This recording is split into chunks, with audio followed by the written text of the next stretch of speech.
بسم اللہ الرحمن الرحیم۔ میرے دوستو، آج میں ایک چھوٹی سی آیت جس کے پڑھنے کے ساتھ ہی اللہ پاک فوری انسان کی مدد فرماتے ہیں اس کا ذکر کرنا چاہتا ہوں کہ جو کوئی بھی مشکل میں ہوتا ہے، جو کوئی بھی پریشانی میں ہوتا ہے، اللہ پاک کیسے اس آیت کے پڑھنے کے ساتھ ہی اس کی مدد فرماتے ہیں۔ ہمارے ایک دوست جو ہیں وہ اپنی آپ بیتی بتاتے ہیں، سناتے ہیں۔ وہ کہتے ہیں کہ ایک بار ایسا ہوا، میں دین سے کافی دور تھا، دین کے نزدیک کیسے آیا؟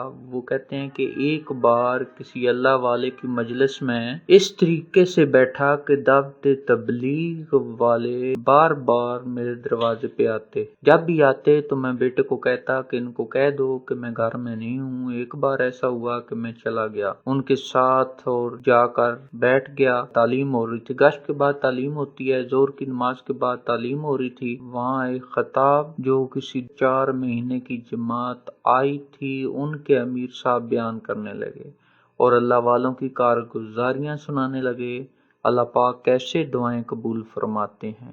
جب وہ مختلف دعائیں قبول کرنے کے واقعات سنانے لگے تو میں بھی ان کے پاس بیٹھ گیا۔ میں نے کہا کہ آج کل ایسی دعائیں کہاں قبول ہوتی ہیں؟ بزرگوں، آپ کیوں ایسی باتیں بتانا چاہتے ہیں نوجوانوں کو؟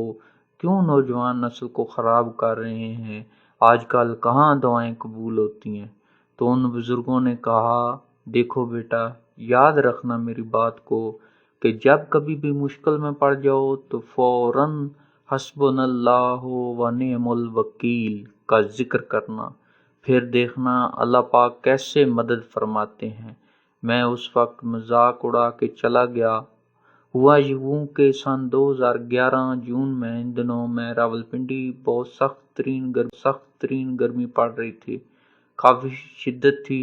تو بچوں نے کہا کہ ابو جان نیلم ویلی چلتے ہیں کشمیر میں۔ وہاں میں پہلے بھی ہو کر آیا تھا، دوبارہ راتوں رات پروگرام بنایا۔ میرے پاس گاڑی تھی، میں نے فوراً گاڑی نکالی اور ہم گھر سے فیملی کے ساتھ نیلم ویلی جانے کا ارادہ کر لیا۔ جب نیلم ویلی 8 کے مقام کے پاس پہنچے تو وہاں پر شدید بارشیں ہو رہی تھیں اور جگہ جگہ لینڈ سلائڈنگ ہو رہی تھی۔ کافی مٹی اور کیچڑ سڑک پر پڑا ہوا تھا، سڑک مکمل طور پر بند تھی، سڑک کا نام و نشان ختم ہو چکا تھا۔ یہ ایسی جگہ تھی جہاں سے کوئی راستہ آگے جانے کے لیے نہ تھا۔ مجبوراً گاڑی ایک جگہ روک دی، نیچے اتار لی اور جائزہ لینے لگا کہ کس طرح یہاں سے گاڑی آگے گزار دی جائے۔ جب کوئی ترکیب سمجھ میں نہ آئی، کافی دیر کھڑا رہا۔ میں گاڑی پر چڑھ کے گاڑی کو سٹارٹ کیا اور گاڑی تھوڑا سا اور آگے لے گیا۔ اب وہ ایک ایسی جگہ پھنس چکی تھی جہاں مٹی چاروں طرف ٹائروں کو اپنے اندر لے چکی تھی اور ٹائر اس میں گھومنا شروع ہوئے اور اس سے جو کیچڑ اڑتا وہ سارے کا سارا گاڑی پہ پڑنا شروع ہو گیا۔ جب میں نے نیچے اتر کو دیکھا تو گاڑی ایک چٹان پہ کھڑی تھی، گاڑی کے چاروں پہیے بہت بری طرح کیچڑ میں دھنس چکے تھے اور صرف باڈی کیچڑ کے اوپر تھی۔ تو وہ کہنے لگے کہ میں نے جتنی کوشش کرنی تھی کر لی اور آخر میں تھک ہار گیا، بری طریقے سے ناکام ہو گیا کہ گاڑی ایک ایسے ٹیلے پہ آ کر رک گئی تھی کہ گاڑی کا نام و نشان ہی نہیں تھا کہ اب یہاں سے آگے نکلے گی۔ میں نے وہاں پہ کافی آوازیں لگانا شروع کر دیں کہ کوئی ہو سکتا ہے ہماری مدد کو آ جائے، کوئی ہو سکتا، لیکن دور دور تک نہ بندہ اور نہ بندے کی ذات، نام و نشان ہی نہیں تھا۔ اوپر سے شام سر پہ لگے کہ ایسے عالم میں نے اپنی آنکھوں سے دیکھا کہ بارش سے مٹی کے بڑے بڑے پیسز اس پہاڑی سے کٹنا شروع ہو جاتے اور آگے روڈ پہ گرتے۔ میں نے کافی آوازیں لگائیں، جب مدد کو کوئی نہ پہنچا، ہر طرف سے مایوس ہو گیا، تو مجھے ان بزرگ کی وہ بات یاد آئی جو انہوں نے مجھے محفل میں بتائی تھی۔ تو یقین مانے میں نے اپنے آنکھوں کے ساتھ وہ معجزہ دیکھا۔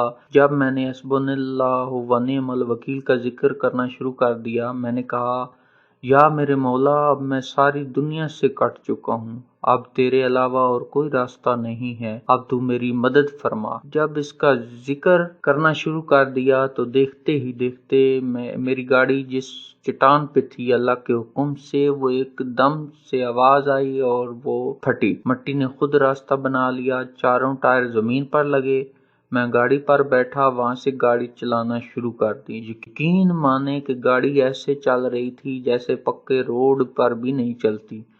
تو میرے دوستوں، بہنوں اور میرے بھائیوں، یہ بات بتانے کا مقصد صرف یہ ہے کہ جب انسان پریشانی کے مشکلات کے بھنور میں پھنس جاتا ہے، ہر طرف نظر دہراتا ہے، ہر طرف سے انسان جب مایوس ہو جاتا ہے، پھر کوئی نہیں ہوتا اس کے سوا جو آپ کی مشکلات حل کرے۔ آپ میرے دوستو یہ واقعہ جہاں تک ہو سکے آگے بیان کریں، اپنی بہنوں کو بتائیں، اپنے بھائیوں کو بتائیں کہ کیسے حسبنا اللہ و نعم الوکیل کا ذکر کرنا شروع کیا اور پھر اللہ پاک کی مدد کیسے نازل ہوئی۔ پھر اللہ پاک گناہوں کو اس موقع پر نہیں دیکھتے کہ یہ بہت گناہگار ہے، یہ دین سے دور ہے، یہ دین کے نزدیک ہے۔ اللہ پاک یہ نہیں دیکھتے۔ میرے دوستو، ہم تو محمد رسول اللہ صلی اللہ علیہ وآلہ وسلم کے امتی ہیں، جس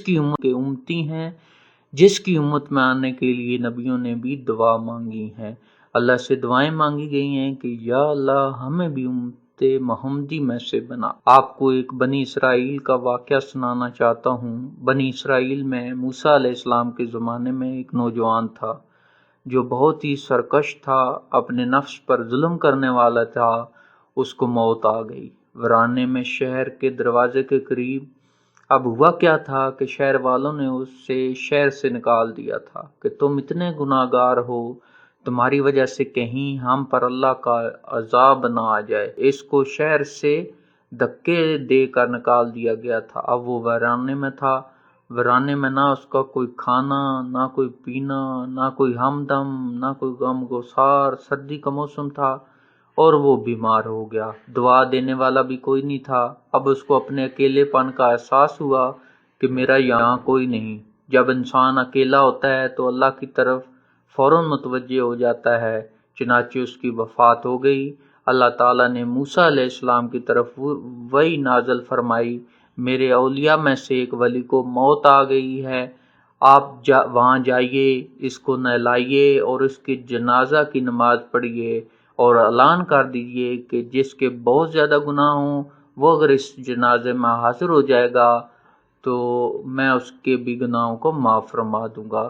جب بنی اسرائیل میں موسیٰ علیہ السلام نے یہ اعلان کیا تو کہتے ہیں کہ لوگ اپنے گھروں میں سے فوراً نکل آئے، سارے کے سارے وہاں پہنچے۔ موسیٰ علیہ السلام نے اعلان کر دیا، بنی اسرائیل میں بہت لوگوں کا مجمع لگ گیا، بہت سارے لوگ اکٹھے ہو گئے۔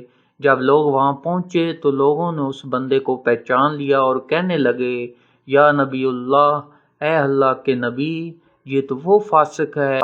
حضرت موسیٰ علیہ السلام وہ بھی اس بات پر بڑے حیران ہوئے، بڑے تعجب ہوا ان کو۔ ہاں، یہ تو وہی باغی ہے، وہی نوجوان ہے جو گناہوں کے بغیر رہتا ہی نہیں تھا۔ اس کے بارے میں اللہ پاک نے یہ وحی نازل فرمائی۔ اللہ رب العزت نے موسیٰ علیہ السلام کی طرف وحی نازل فرمائی اور فرمایا، صحیح کہہ رہے ہیں یہ لوگ اور یہ اس کے گواہ ہیں۔ مگر جب اس بندے کو اس ویرانے کے اندر موت آئی، اس نے اپنے دائیں دیکھا اور اپنے بائیں دیکھا، اس کو کوئی دوست نظر نہیں آیا، کوئی اپنا قریبی نظر نہیں آیا، اکیلا تھا۔ اس نے اپنے نفس کو بہت باریک پایا، اکیلا پایا، اپنے آپ کو ذلیل پایا، اپنے آپ کو ٹوٹا ہوا پایا۔ تو پھر اس نے میری طرف آسمان کی طرف دیکھ کے یہ الفاظ کہے، الہی، اے اللہ، تیرے بندوں میں سے ایک بندہ ہوں، غریب شہر سے نکلا ہوا ہوں، کوئی مجھے شہر میں رہنے نہیں دیتا۔ اگر میں جان لیتا کہ آپ کا عذاب جو آپ مجھے دیں گے آپ کے ملک میں اضافہ کر دے گا، اگر آپ مجھے معاف فرما دیں گے آپ کی شان میں کچھ کمی آ جائے گی، اس سے اے اللہ میں آپ سے مغفرت کا سوال ہی نہ کرتا۔ میرا درجہ اور میرا ٹھکانہ آپ کے سوا کوئی دوسرا نہیں، اور آپ نے یہ فرمایا ہے کہ میں غفور الرحیم ہوں۔ یا اللہ، میری امید پر آپ ناکام نہ کرتے۔ یا موسیٰ، اے موسیٰ علیہ السلام، مجھے یہ اچھا لگتا ہے کہ میں اس کی دعا کو رد کر دوں، اور وہ اتنا اپنے آپ کو پامال کر کے دعا مانگ رہا ہے۔ اس نے مجھ سے میرے ہی وسیلے سے دعا کی، میرے سامنے گڑ گڑایا، میں اپنی عزت کی قسم کھاتا ہوں اگر اس نے ساری دنیا کے گناہ گاروں کے بارے میں مجھ سے دعا کی ہوتی، میں اس کے انکسار کی وجہ سے سب گناہوں کو معاف فرما دیتا۔ اللہ اکبر کبیرہ، وہ کیسا بندہ تھا۔ اللہ فرماتے ہیں ساری دنیا کے گناہ گاروں کے بارے میں اگر وہ مجھ سے اس وقت دعا مانگتا تو میں ساری دنیا کے گناہوں کو معاف فرما دیتا۔ یا موسیٰ، اے موسیٰ علیہ السلام، میں بندے کے پردیسی بندے کی پناہ گاہ ہوں، میں اس کا دوست ہوں، میں اس کا رقیب ہوں اور میں اس پر رحمت کرنے والا ہوں۔ پروردگار کتنا کریم ہے، کتنا مہربان ہے۔ یقین مانیے ہمیں مانگنا ہی نہیں آتا، اگر ہم صحیح طریقے سے مانگیں تو رب کریم یقیناً تمام گناہوں کو معاف فرما دیں گے اور ہماری ضرور مدد فرمائیں گے۔ اس ویڈیو کو زیادہ سے زیادہ اپنے دوستوں میں شیئر کریں اور ہمارے چینل کو سبسکرائب کرنا مت بھولیے گا۔ ہمارے ویڈیوز کو لائک ضرور کیجیے گا، اور اگر آپ کو کسی بھی موضوع یا ٹاپک پر کوئی ویڈیو دیکھنا چاہتے ہیں تو ہمیں کمنٹ سیکشن میں ضرور بتائیے گا۔ اگر آپ کو کوئی سوال ہو تو وہ بھی کمنٹ سیکشن میں ضرور لکھیے گا۔ انشاءاللہ ملیں گے کسی نئے ویڈیو میں، تب تک اللہ حافظ۔